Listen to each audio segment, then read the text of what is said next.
Hello, good morning. Welcome to this week's Inner Circle. The order of the updates today is going to be currencies, then commodities, indexes. We'll finish up with bonds and then earnings season because it's going to be a big week. So we'll start off with the dollar index. Had a signal on Friday. We had one on Wednesday as well, although that was minor and purely at that. Going into that monthly support point that we've known about for quite a while. However, that daily signal has simply gone pretty close to the daily support. Also, when I take a look at the short-term chart, it was also at the final support as well. So there has been some news overnight to do with the shutdown. So I have no idea what the response to that will be.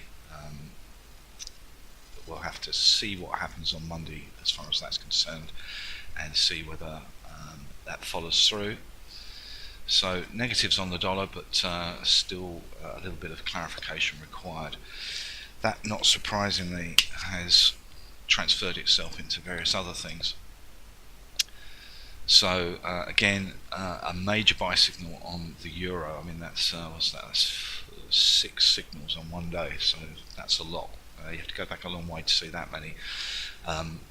In contrast, that has not got any immediate resistance. I'll just check the futures to make sure that is definitely the case. It might be that we're coming into a weekly level, possibly. We've got a Henkin-Ashi there. There's still a weekly level on the futures at 115.03, so another 50 or so higher. So at this stage, it just feels like it's a buy signals in sideways, effectively. And there is still a bit of noise. Move across to the yen.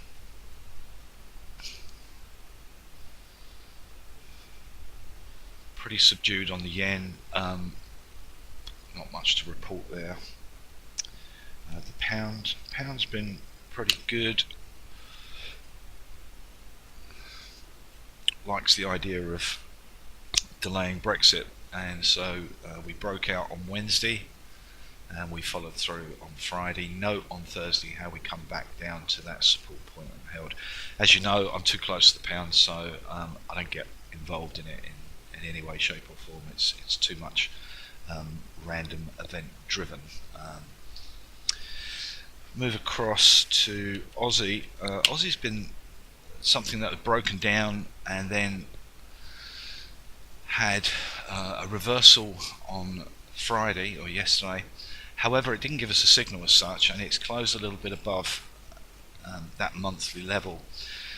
In the short term, it was enough to say, okay, there's no reason to be short, got to get out of that. But it goes to show that you've just got to look at the chart and see that it's not as strong as some of the others. If we do the Kiwi, Kiwi also reversed a few days before, but we've still got that big monthly level, 68.62, which is not too far away. And if we do dollar CAD,